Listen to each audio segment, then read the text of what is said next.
job. Give it up for Rachel Manuel. Rachel's 2020 leggings are looking nice. Yeah. That's what's looking nice, leggings. Ladies come out leggings, they look nice. We enjoy leggings. Don't be worse than leggings. Nah, don't wear it. Don't wear it. Barney was enough for me. I don't need you walking there in some purple wedgies. All up in your ass. I don't need that. Barney was enough. I'm a team player. I know you're a team player, but I gotta, yeah. You're gonna die when it comes next week. He probably will. I know he might come with some Barney shit. Guys, I'm trying to be really good tonight and not go in because we got 14 comics. But we to our last one. Make sure y'all show the love that y'all show the first 13. Give it up for Mike Hughes.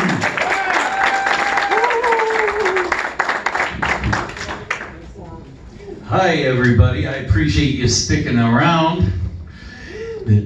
That's great.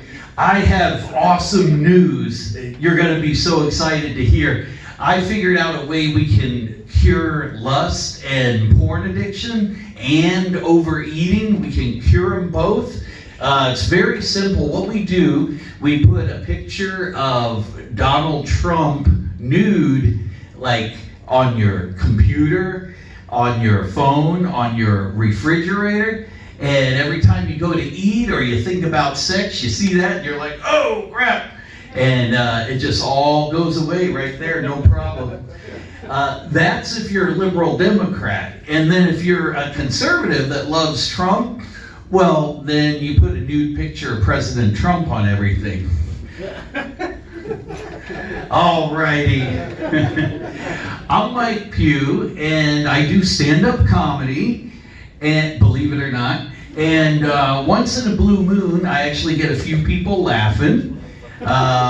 It's pretty rare that it's so quiet that you hear a pin drop, but I have heard a couple pencils hit the floor before. But the other day I was walking down the street, and this really attractive female police officer, she said, hold it right there, and she started frisking me, and she told me the reason why she stopped me is it looked like I was packing, and I said, well, thank you very much, I appreciate that, you're not so bad yourself. And so I called my girlfriend to bail me out, and I told her what happened. She didn't come down for about 2 months. I never got out of there.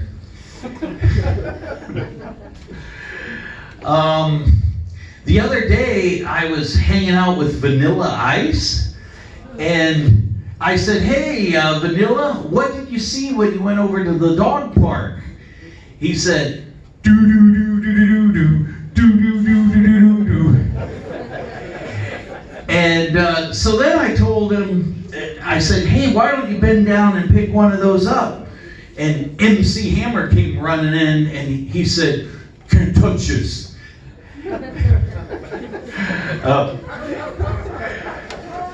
That's the fattest and whitest MC Hammer you've ever seen, probably.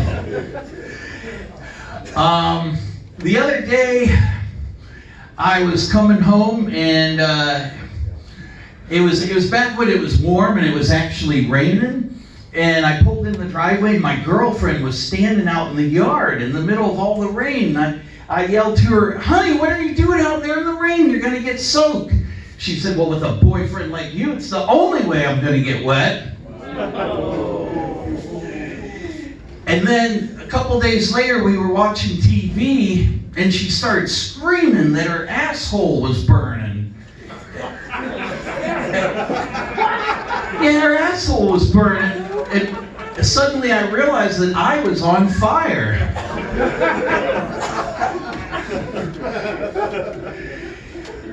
And, oh gosh. I got another one for you.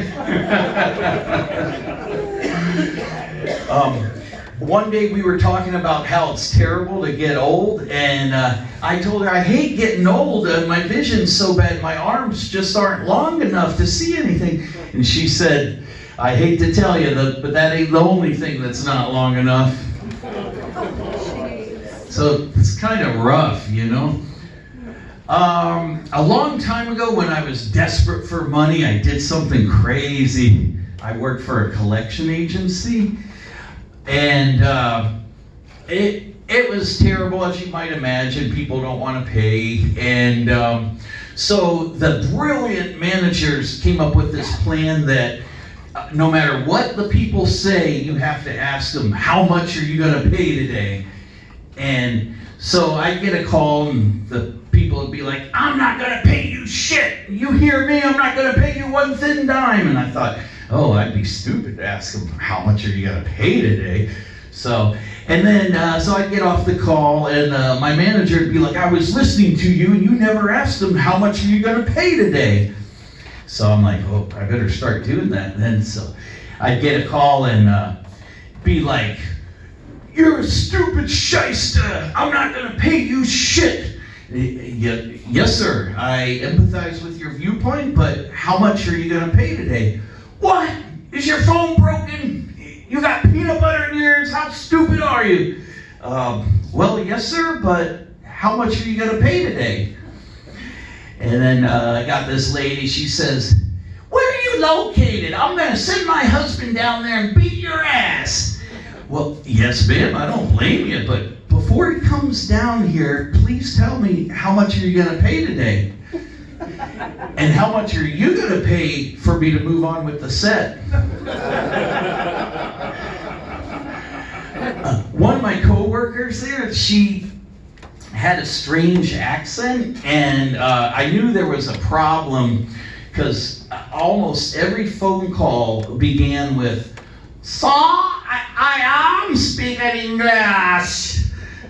She'd be saying, "Sir, I am speaking English," in her little way. And then it would move into, "Sir, there's no need to be nasty. There's no need to be nasty."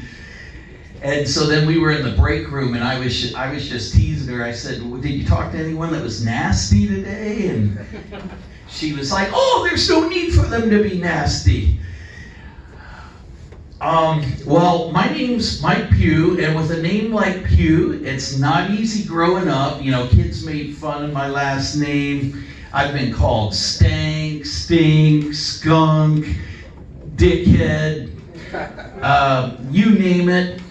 And would you believe a good friend of mine, his last name's Stanky, and even he made fun of my last name.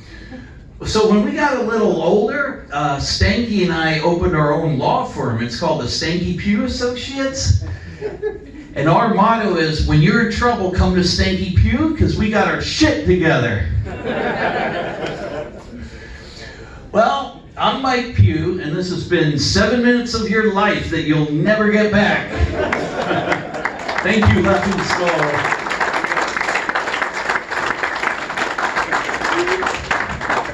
Give it up for Mike Pugh one more time.